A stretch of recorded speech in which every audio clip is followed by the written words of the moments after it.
Hi there, my name's Martin Platt and I'd like to talk to you about the precious metal silver. Well, as we know, silver is a very popular metal. Just about everybody's heard of it.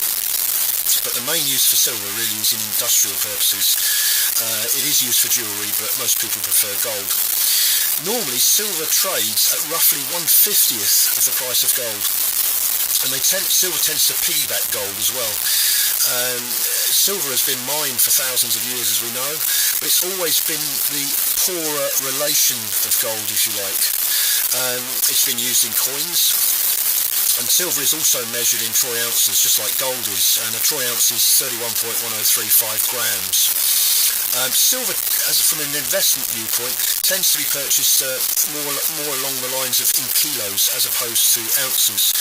And at the moment, silver is subject to value-added tax as well at 20%. So if you wanted to buy a kilo bar of silver, say for argument's sake, costs you £400, you'd have to bear in mind that you would have to pay another £80 in VAT to buy that bar. And once you sell the silver bar, that VAT is not recoverable. So in other words, silver has to go up by 20% for you to break even. Silver is traded daily, Monday to Friday, on the London exchanges, and it's traded at 12 o'clock. Roughly 12 o'clock each day was a silver fix. Historically, silver has been up and down a lot more than gold. It tends to fluctuate more than gold in percentage terms. But in January 1980, silver reached a peak of approximately 20 to 21 pounds an ounce, which would be the equivalent now of around about 150. There have been many attempts to manipulate the silver market, and one of the most popular stories that we've heard, we can't prove it, but we are told that the American bank, JP Morgan, has been manipulating silver for years. The silver market is not as big as the gold market, so there is more chance of manipulation, and the bank has been doing this. And if you just Google silver space JP Morgan, you'll see quite clearly that there are plenty of references on the internet to how this bank has been manipulating the metal. Historically, silver, like I said to you earlier, peaked in January 1980 when gold did at the same time. More recently, in May 2011, the silver price surged again to nearly $50 an ounce. It was around about £29 an ounce. Rumour has it that some of the big investors like George Soros were talking up the market.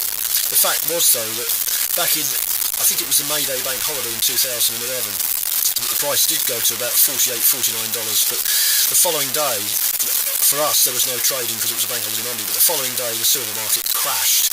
It dropped literally around about 25%. And in all that time since then, it's not really recovered, and it's down now to around about £11.70 an ounce. I really don't know where silver's going at the moment, but 2-3 years ago it was certainly being talked up. The future of silver is very doubtful. Not much more to say on the metal really, because as a general rule I tend to specialise more in gold than silver. But I think it's always a good idea to have a small part of your investment portfolio in silver, probably 5, maybe 10% maximum. And the best way to buy it is in terms of kilo bars, like I was saying earlier on, and a kilo bar is 32.151 troy ounces. As for the future of silver, well, we don't know. It may go down further. We really don't know. It does have a massive effect on the value of kookaburras, silver, and coins that are struck in silver, and it also has a massive effect on the collector's coin market in terms of pre-47 and pre-20 silver. These are coins, British coins, that are struck before 1947 in half silver and before 1920 in sterling silver, .925. So there you have it. There's a talk about silver, and have a look at my other videos on the YouTube site. The others, there are 4 on cryptocurrency, Bitcoin, and there's also an extensive video on gold. Thank you very much for watching.